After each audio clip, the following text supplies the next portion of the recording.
Hello, and welcome to the inaugural episode of the Two Teams, One Turf podcast brought to you by Busted Cooler Sports. I'm Che Negron. And I'm Haley Negron, the older sister. I am the long-suffering Jets fan. And I am the Giants fan, and we are here to talk about New York football, both the highs and the very lows, and also talk about some NFL. So yeah, I think let's start with the Jets, since they were the first team to play last week. Yeah, we'll start off on a high note. Yeah, I'm going to say I'm so happy that the first episode of this podcast starts with a Jets win. Yes! Last week, took on the Atlanta Falcons at home, won 27-24. Tyrod Taylor, first win as a starter for the Jets.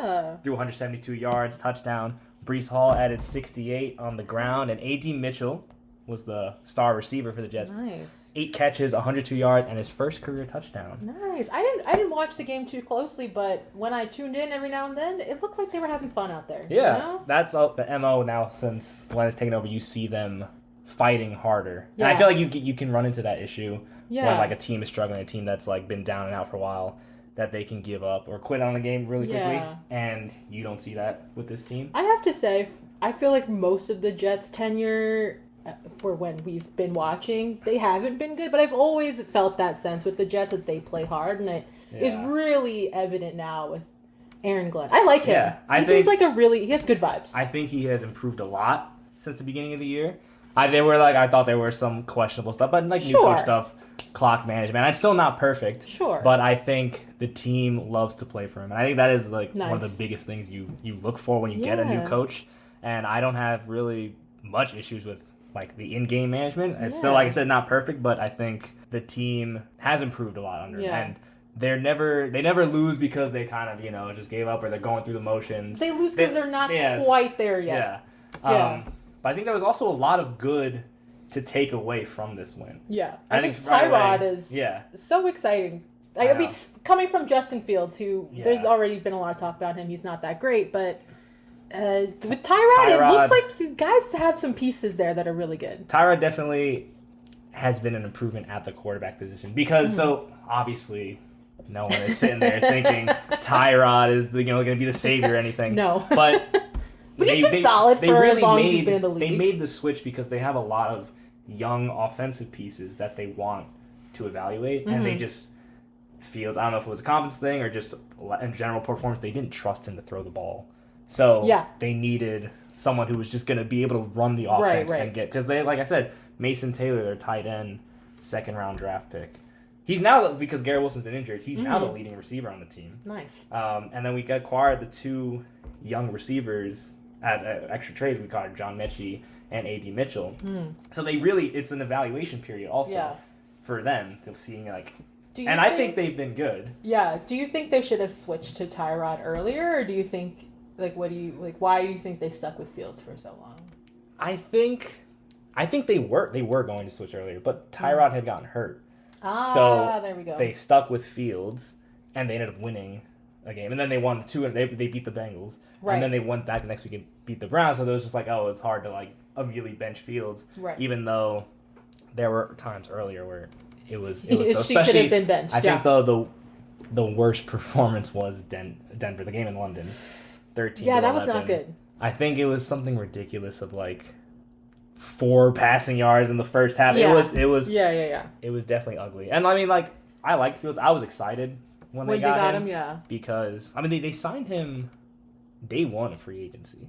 Ooh. Which means they had won. High on the he list. Was a target. Yeah. And that they had a plan. And the first game against Pittsburgh looked so good. I was like, oh man, all right. Maybe I remember that something. game. I remember they lost, but I was like, I feel like they're close. Yeah.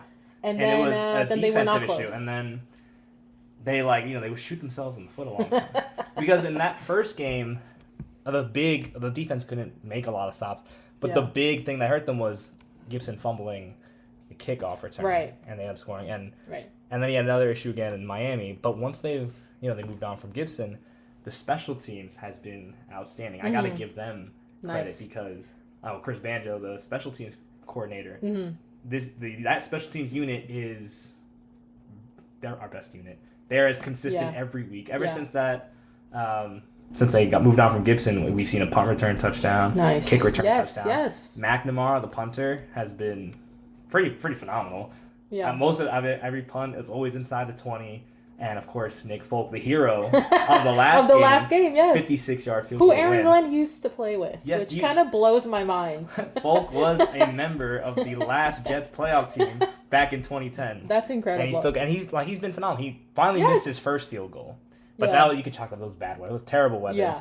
And then he came back and nailed the 56-yarder at the end. So he's still playing well. That whole unit, I think they'll probably could get a Pro Bowl nod or two from somewhere. Oh, yeah. That unit deserves some credit because every week they've been very, very efficient. I have to say, what I like watching about the Jets, so we talked about was, you can tell that they're still playing hard. Yeah. And, they traded away a lot of key pieces. Sauce was traded.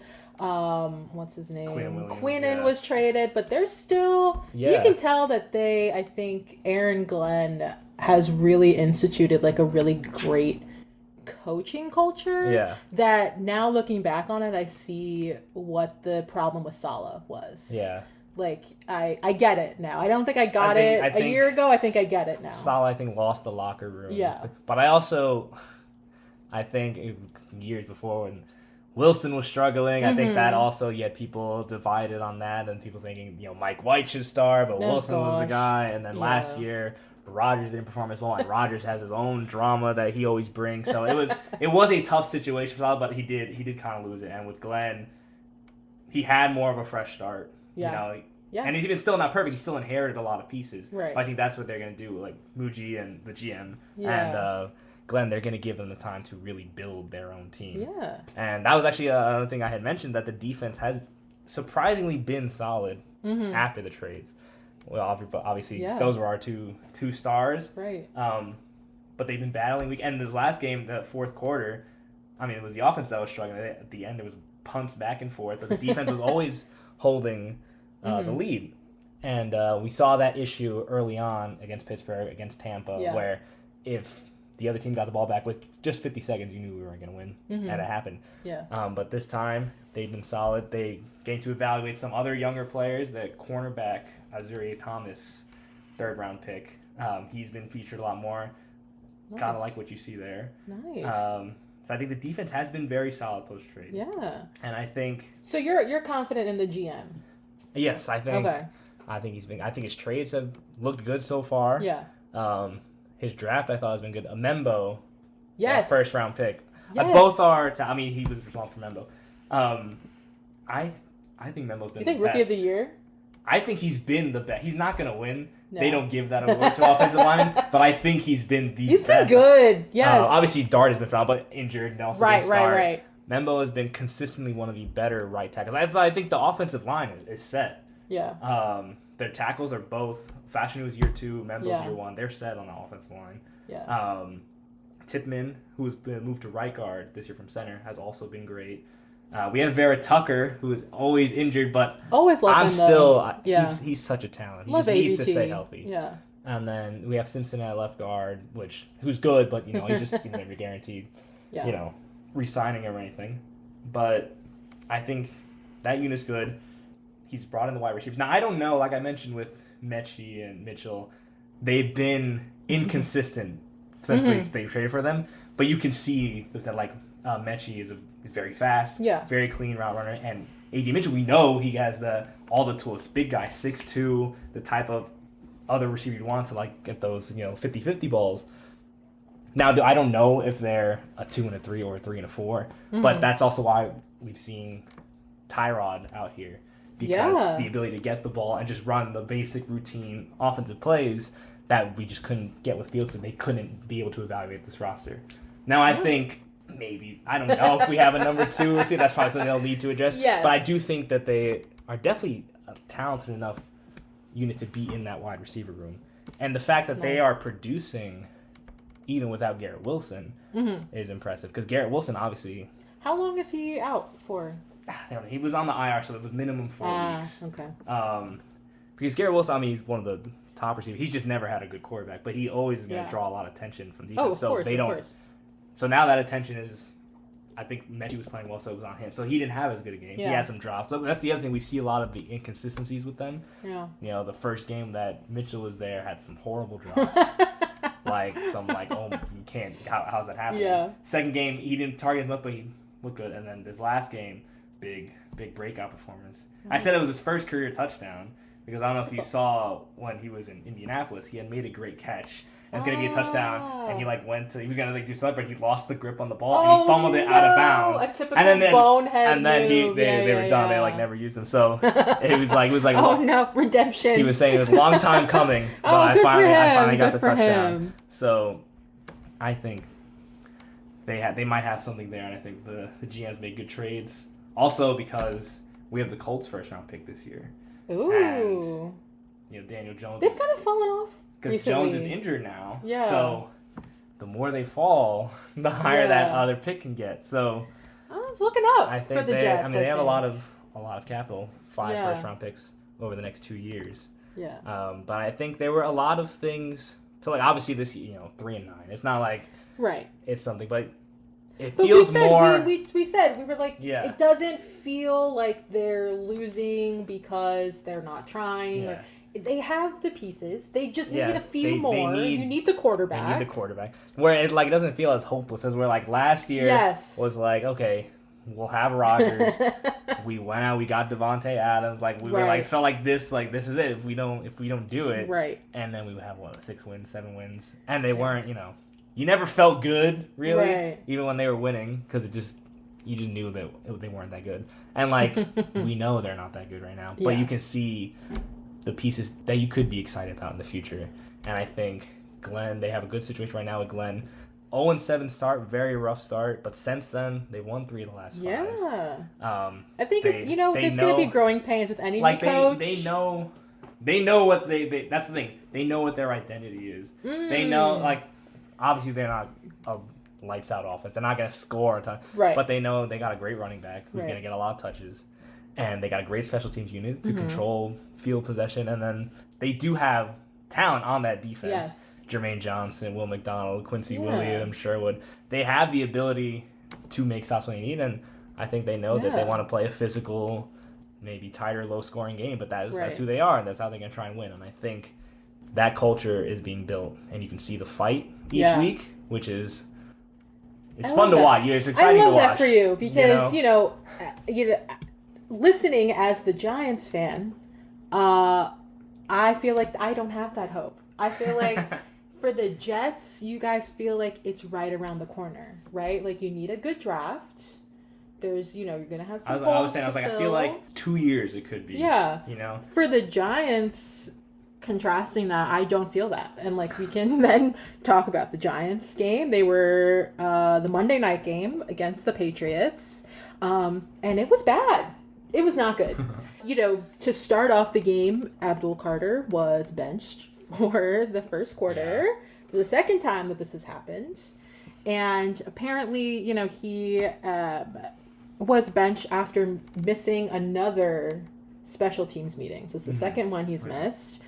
And per the Athletic reporting that I read, it's because some weeks he's on special teams and then some weeks he's not.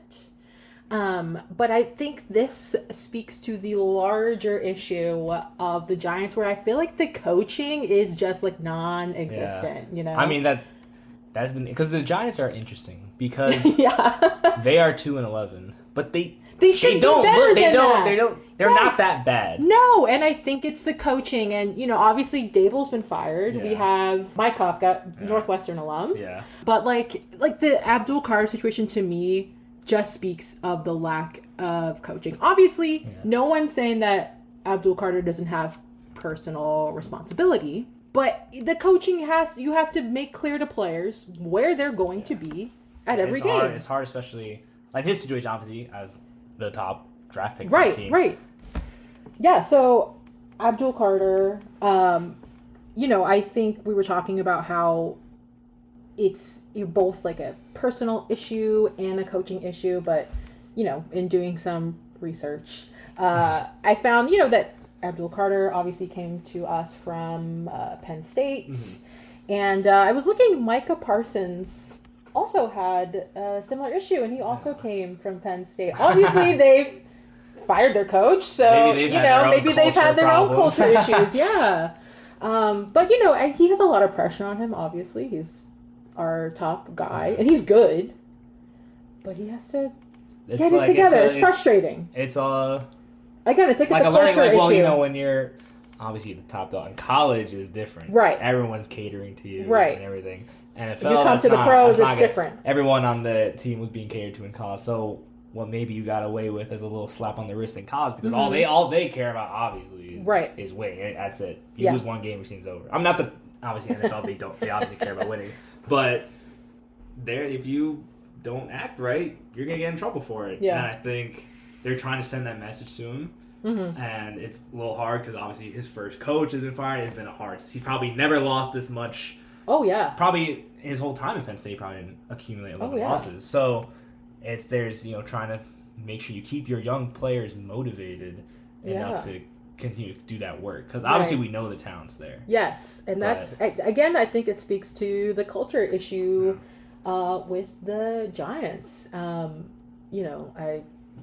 We can jump around a little bit, but the Giants are on a bye this week, and Joe Shane, our GM, he does like a bye week press conference every year. And I watched a bit of it. The highlights was he would say, I understand the question, but did not really give any solutions to what folks were asking. And I feel like he's not confident even that he'll be back. Yeah. And, in some ways he's made the team better. I would say our quarterback situation is much better than when he took over the team. Was very good. Yes, he let Saquon walk, but I think, if you looked at everyone else besides Saquon, there wasn't really much to sneeze at. But, there's some glaring holes that you saw during the Monday night game. Yeah. The special teams is not there. They were terrible. Allowed kick return for a touchdown. The kicking is not good. We all saw the Younghoe Koo missed. Well, he says he pulled out of the kick.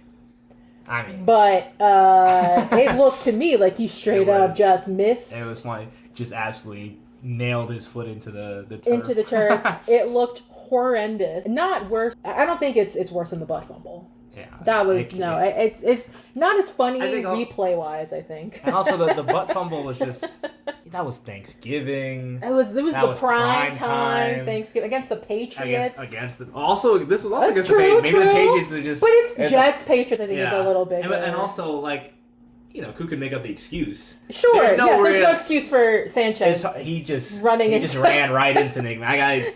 It's too funny. It's not worse than the butt. It's bad, but it's bad. It was bad. They were laughing up in the booth. Butt fumble is more embarrassing. Yeah. But back to what you were saying about Joe Shane, it's just like the resume has to speak for itself. They're not winning. Yeah, no, his coaching hire is not working out. Yeah, it's just that first year he came was that year they overperformed. They made it to the divisional round, the playoffs, It was feeling good. Yeah. And then every year since then, the team has looked worse. And it doesn't look... I guess it could also speak to Dable as well, that Daniel Jones left... And was lights out in and maybe in it was Indianapolis. So this coaching staff was able to get the most out of him. Why did he regress on time? Obviously, Saquon was the best player on that Eagles team that won. Yeah. So, there were things that, obviously this last draft. But it kind of reminded me of, Joe Douglas with the Jets. I was like, there was a lot of bad picks. He just had one draft where he just absolutely nailed it. With Sauce, Wilson, Jermaine, and Breece Hall. Everything else around that, pretty much not that good. Yes. And, of course, the biggest one he whiffed on was Zach Wilson. The one you really need. But, so hopefully we stop whiffing on quarterbacks. But Shane, I look at kind of similar where, there were some things that looked great, but it just didn't result in wins. So it's how do you... And, how do you also, if you got rid of the coach, why not just you revamp the whole system. Exactly, because the Giants this season, watching the Monday night game, you really saw their defense is just not. They've had so many late meltdowns, which has been a problem for the past few years for this team, where they'll be winning going into the fourth quarter, up by like 10 or more, and then all of a sudden, here comes the other team just storming down the field. It's actually very interesting because coming into the season, all I heard from you guys was our defensive line is unstoppable. We're going to be the best unit. Oh, they're stoppable. Abdul Carter is out here when we're making fun of him for getting sat down and making fun of them in preseason, and now he's getting benched. So it's what went wrong there on the defense. Obviously, Burns gets a lot of sacks. I know I see that, but there's a lot of holes in the defense, especially in the secondary. It's so frustrating. So again, there's bright spots that you have to give to Shane. Obviously, I like Dart. Yeah, Dart. I think he's fun. He obviously needs to. I don't want to be stop playing hard, but I want you to play for more than 5 years. So please don't just throw yourself around. He's got to learn how to protect himself. Yeah, him and Scadaboo. He's not Josh. He's not 6'5", 240. No, he's a lot smaller and slighter. And come on the slide, he's my man. tough for sure, but he's not built to take hits like you already had a concussion. He's gonna end up this like year. Tua. You already had a concussion this year. Let's learn how to slide. Yeah. The offensive line is pretty solid. They're solid. Nothing. I think maybe the interior needs to get fixed up a little bit, but that's not a major pressing. We have to immediately fix this, I think. Right. And I think we have a good receiver core. We have good running backs. It is fixable. I don't think it's gloom and doom, but it's so hard watching them making the same mistakes having the same issues for 3 or 4 years. Yeah. So maybe that changes when you get the new coach. Because it's the same because it's still the same coaching staff. It's everybody who's working under. I know. You're not going to change much. Especially we did get rid of the defensive coordinator, but some other people I think need to also go. But we'll see. But new head coach. I think the Giants are an interesting piece because, like I said, they're obviously 2-11, but they're not. They also don't seem that they should be 2-11. Interesting because you've got the quarterback figured out. Yeah. So that does give me hope. They're definitely, I think, a lot of people would be interested in this job. It doesn't seem like, oh man, I'm going to inherit a full rebuild. It's, okay, there's good pieces there. Mm-hmm. We can probably, you're coming in, it's a low bar. If they don't blow, they blew 4 10-point fourth quarter leads in a row this year. Yeah. That alone would put them, if they won all those games, 6-7. You're right. So are they that far? Yes, they're not a Super Bowl contender yet. But that team, I think, would generate a lot of interest. But, it already has a lot of pieces. But obviously we always hear And I'm also a proponent of getting rid of Joe Shane, but I think he probably will. I just don't see why. He didn't sound confident that he would even be back next year. And I don't think he's drafted that well, but we shall see. But the head coaching position is obviously you hear everyone always right away is like Mike McCarthy. I'm not a huge Mike McCarthy. I'm Mike Tomlin. So that was actually the one I was thinking of because I'm usually a big fan of okay, I like going out for the younger coordinator. I always think getting something new for it, but. I think this team's structure. I don't have any source or anything, but they're talking about maybe there's some tension there in Pittsburgh. Ooh. Because obviously Tomlin, he's a great coach. So Pittsburgh is probably not going to be, but he hasn't really had a good quarterback since Ben. Right. And every year is the same where he's good enough to get them to the playoffs and then they just lose first round. It's probably the same situation this year. Right. If they even make the playoffs. I'm not sold that they will. No. So I think there's a world where maybe he's the one that wants to get out. So if Pittsburgh doesn't fire him, you could only get him through trade, which then you have to figure out what the trade value is. I was trying to look up past trades and they were pretty good, but the most recent one was when Sean Payton went from New Orleans to Denver, and they gave up a first-round pick for it. So because I don't know what you're willing to do, but if you think the coach is gonna make that big difference, which we kind of think there at least be some fact, he might be the guy you want. If he wants the job, if only there was, like 5 other Mike Vrabels available, I'd be like, amazing. I'm not worried at all, but I can't believe. I feel like you just don't know. We let the Patriots get I know. Right? But you just, you don't... I feel like it's hard with NFL coaches, because I think in football, especially, you really need a good coach. I feel like it's hard to tell with younger guys, who's going to be that person.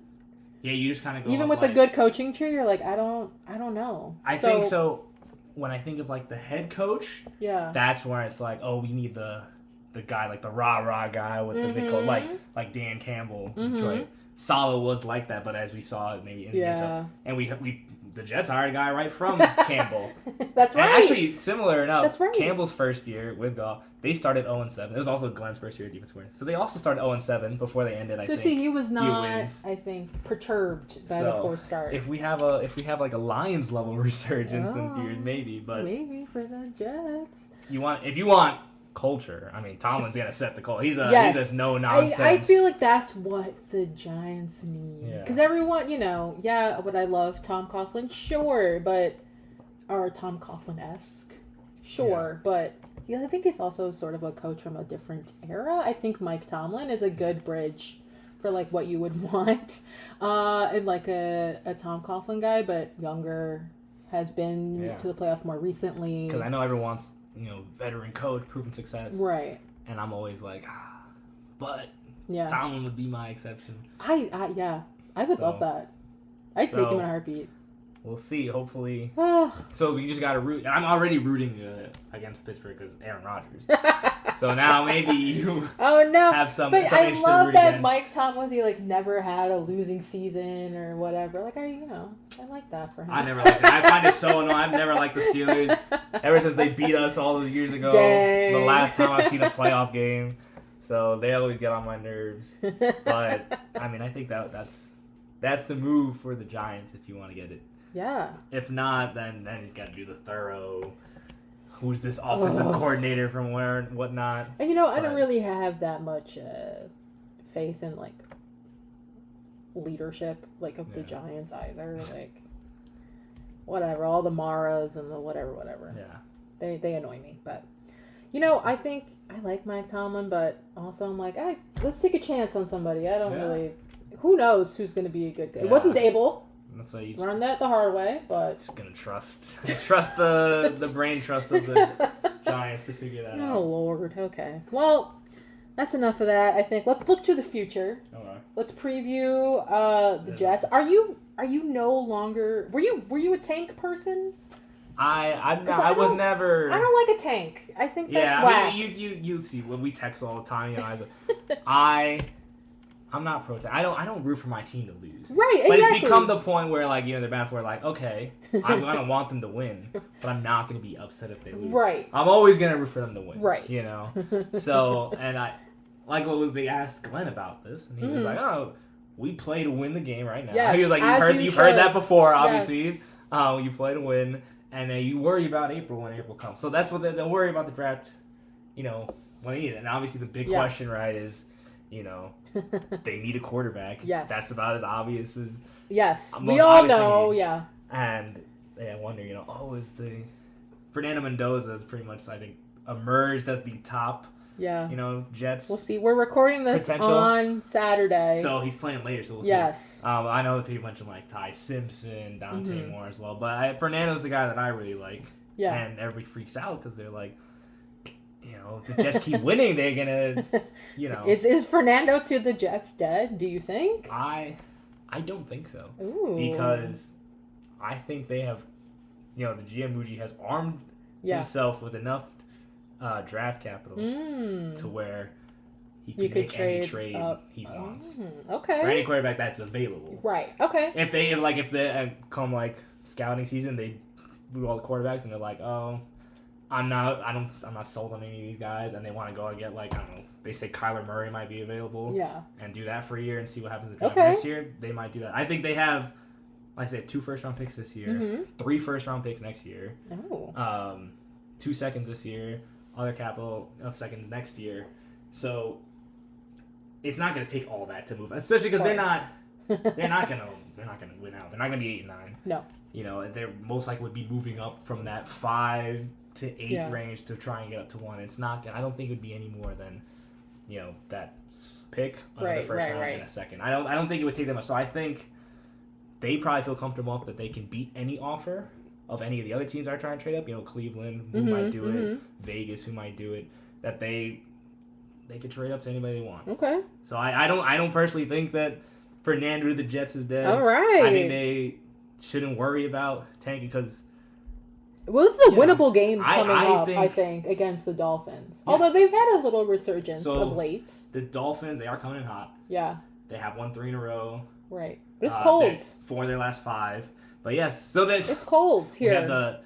There's a bunch of stats, and then there's also you know the fun stats. The fun stats, yeah. Tell us the fun stats. Tua is 0-8 in games below 45 degrees. Boom. And 0-4 below 40 degrees. No, wait. What's the forecast for Sunday? Confirm. Because it's been cold here in tomorrow. This is high 41.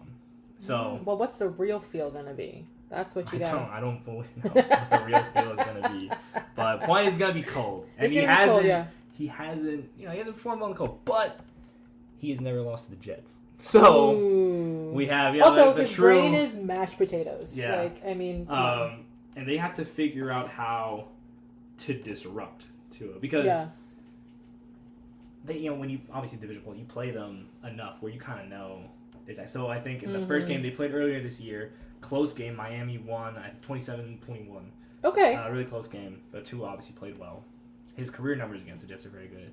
And I think defensively, I think what they'll switch up is they'll probably play a little more zone defense, where because when we had Sauce, obviously he was man-to-man. So we did a lot of man-to-man coverage, which does if you don't have other guys that are good at man-to-man, you kind of leave yourself dry. So with zone, kind of change that look on defense. Now zone obviously leaves potential to get a lot more open catches, but also he might have to squeeze into some tight windows.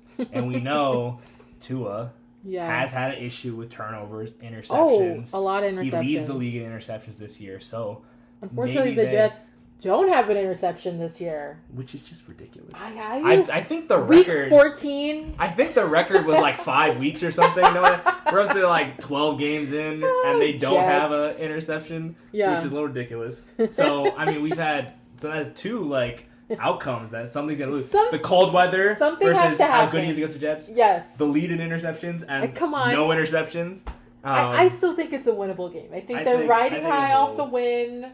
And then it feels good. Big thing for them is to slow down Achane. Mm-hmm. We struggle with run defense. The Jets need to handle this week is Achane. The run defense is it was very bad last year. It's not as bad this year, but they have problems up front. I mean, last week Bijan ran for over 140 yards, so that's gonna be tough. Achane's also in very good form. I think he's rushed for over 400 yards the last 3 games. So that's gonna be the big probably focus for the defense. I mean, obviously they have Tua quarterback, still have some talent in the receiving core. Stopping the running game would I think be the biggest factor for the Jets to win. Mm-hmm. And I don't know. I think they're gonna get this one. You think it's gonna get a W? Because there's a couple things I think every NFL player wants is you want to win at home, and you want to win in the division. Yes. And this might be our only divisional game that we can win. I think they're gonna go out. They're gonna go really hard for this one. We can't have another 0-6 in the division. Oof. And I think, we talk about cold weather. I don't think the first time they met up was close. All division games are usually close. So there's obviously the occasional clunker, but I think it's gonna be close. I think it's gonna be as it's been the last few weeks. Nice. I think Tyrod's gonna be fine. He's gonna be around that 175 to 200 yard mark. Yep. I think the defense is gonna be, hit or miss, but I think they'll be able to get it. I think it's gonna be close. I think it's gonna be another 23-20 type game. I hope I'm right about that. we'll see next week. But I think so. Done. I think I think this is a very winnable game. The Jets don't have that many left. They maybe got one more against the Saints. Which, oh man, if you're a fan of the tank, that is a huge game. Yeah, for sure. But I think this is a winnable game for the Jets. So I think it should be a good one. 1 o'clock. Both teams that started off very poor. Yeah. Obviously, Jets were worse than the Dolphins, but have played a lot better recently. Right. I think it'll be a fun one. I think it'll be good. Yeah, it'll be, as divisional rivalry games are, hard hitting. Probably some stupid penalties. Classic. Mistakes. But I think the Jets are going to get off the schneid. The Jets will get that first interception. They are going to get an interception, and they are going to beat Tua for the first time. Yeah. And it's going to happen probably in an ugly fashion, but it's going to be great, and I'm going to be eagerly awaiting Aaron Glenn's locker room pep talk he does after we get the game ball. Those are so fun. Yeah. I say those videos all the time. Yeah, I know. I like Aaron Glenn. I think he's a great choice. Yeah. He has good vibes. He knows what he's doing. Friend, it was Jet. Yeah, you gotta root for him. Yeah.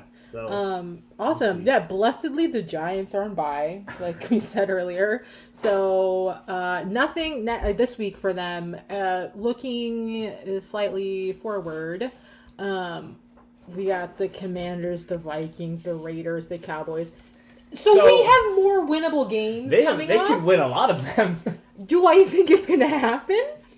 No. I'm in the negative headspace with the Giants. I feel like I should be more... That's a winnable schedule. I know. The Cowboys won. They could easily hit. Because speaking of the Cowboys, I'm not buying into the Cowboys propaganda that they're making the playoffs. Yeah. Especially now that they lost on Thursday. I'm not buying into it. They're not going to make it. Doesn't the 7 seed have 9 wins already? Yeah. The 7 seed as Niners, and they're 9-4. So the Lions are on the outside looking in. They're 8-5. Yeah.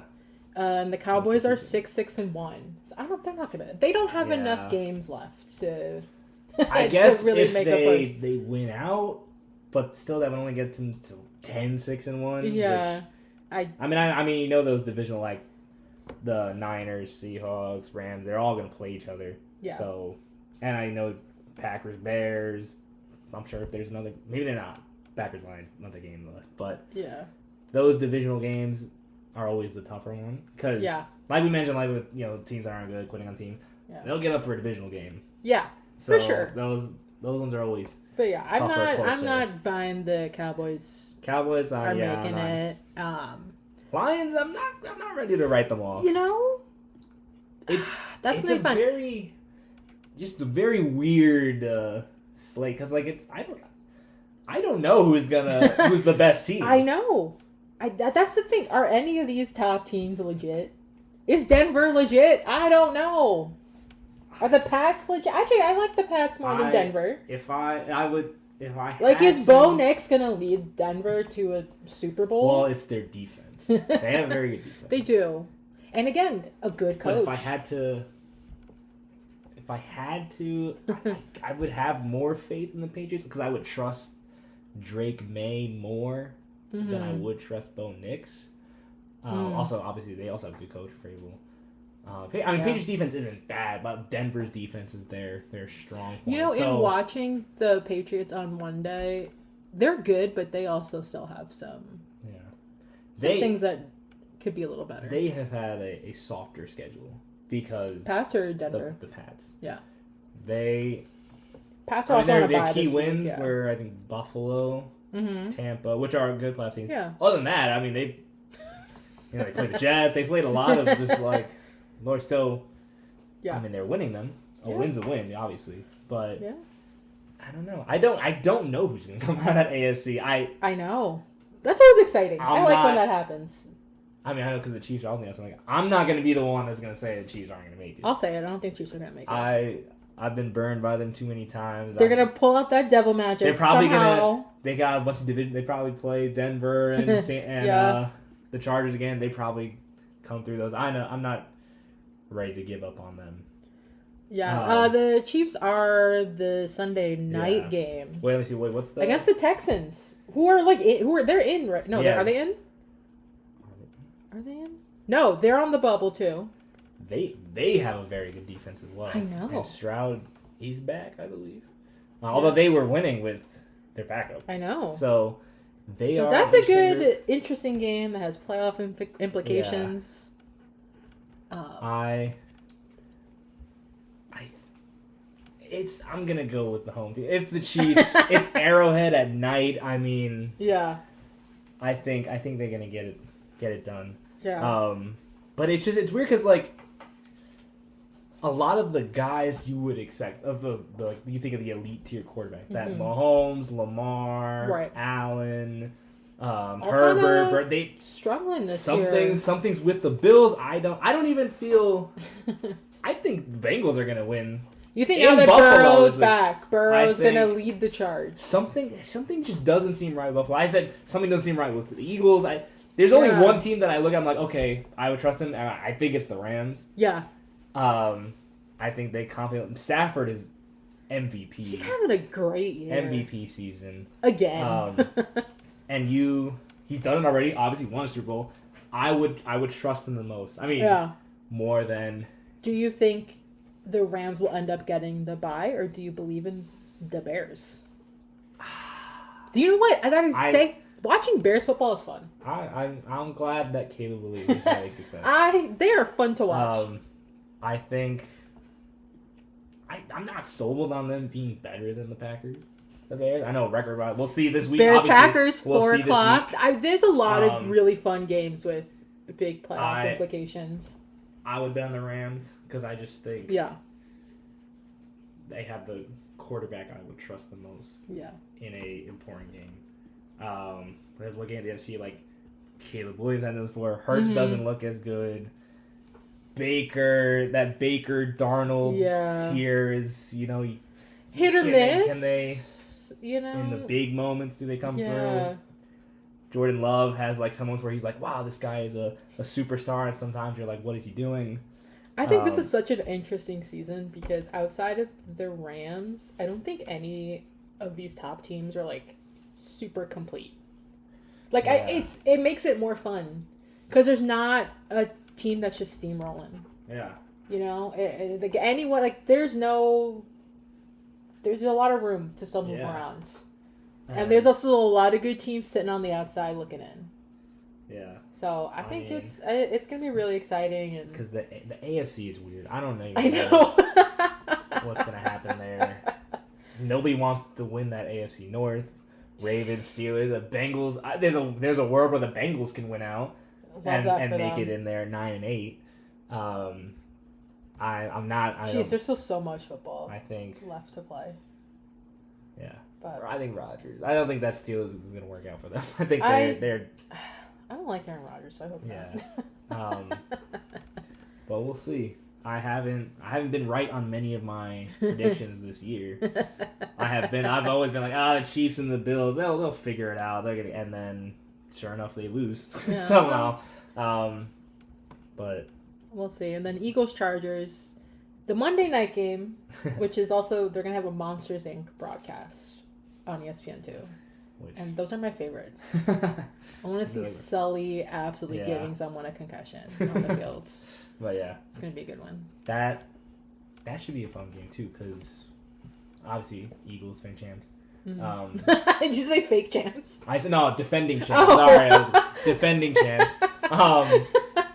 And Freudian slip there. On the other side, I gotta say, obviously I'm a Giants fan, so like Eagles, whatever.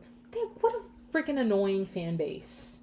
My God, they act like the world is falling down, and the Eagles are 8-4. They have the same. They do the same thing that Chiefs fans were like last year. They're like, I know. Oh my God! Well, you're 15-2. You Why either are die you a hero or you live long enough to yourself become the villain. The Eagles remind me of the Chiefs last year. They're winning, and every week I'm like, how'd they do that? They're not as good. They shouldn't be winning these games. It's gonna happen eventually. Yeah. It's fake good. And of course, the Eagles destroyed the Chiefs last year. I think that's gonna happen to the Eagles in the playoffs. I don't know if it'll happen in the first round or in the Super Bowl, but they don't look like a Super Bowl team right now. No. Who do you think looks like they can go to the bowl? The Rams. I do think the Rams. I mean, the Like, I don't Packers have know. the pieces. I think of the important pieces to get there. I just don't know if I would have them over the Rams. Is anyone good? I don't Obviously, know. Did everyone just get lucky this year? I don't know. I don't know. I'd feel confident on the Rams having the important pieces to get through. On the AFC, it's hard not to look at those ones that we already think of as. I like the Bills and Chiefs will figure it out. Are they probably gonna meet in the playoffs? Probably not.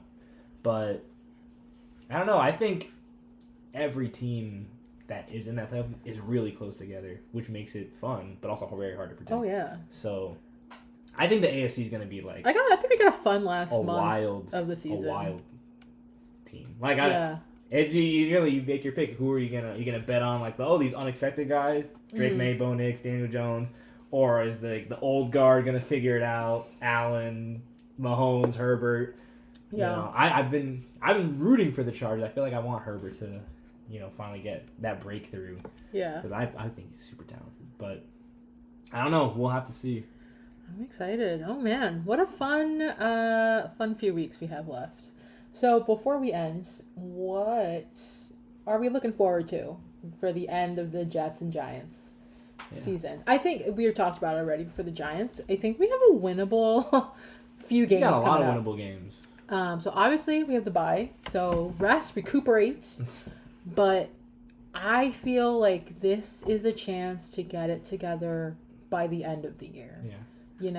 Let's get serious. You want those last few wins to feel good. Yes. I don't year. want another year of this is just garbage and I don't want to watch. I want to have fun watching. I love the Giants, you know?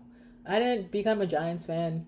I became a Giants fan when they were losing, so I have luckily seen 2 bowls, but I want to have fun while watching my team again. Yeah. So I want them to really buckle down and get get a couple wins in there before the end of the year. Yeah. I think so. On the other end with the Jets, I don't think they have a lot of winnable games left. We mentioned the Saints, but I do think it's fun to see those younger pieces continuing to develop and improve. To watch Breece Hall still, I think he's been fantastic all year. So we have guys to look out for. I mentioned those young receivers, Mason Taylor. So I think it's gonna be fun to watch those younger players hopefully improve and see them just keep flying around, fighting around Aaron Glenn.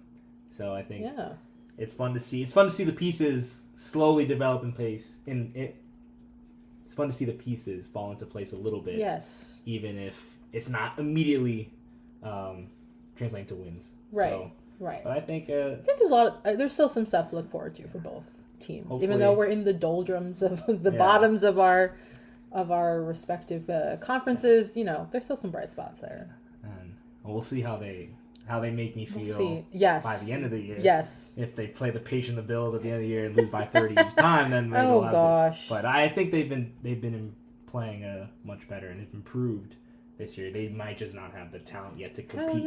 So we'll see. I think let's do it. Hey, technically the Jets are still in it. They mathematically sure. Mathematically, they're still in it. So you never know. Yeah. So it's a less than 1% chance, but that's not zero. You never know. It's pretty much zero. Stranger things have happened. So, all right, I think that's it for us. So thank you all for joining us on the very first episode of 2 Teams, 1 Turf. Always a pleasure talking sports with you, bro. You too. And make sure to tune in to Ballin' at 7th and Atlantic with Patrick and Blake, our basketball podcast covering the Knicks and the Nets. All right, we'll see you next week. Same time, same place.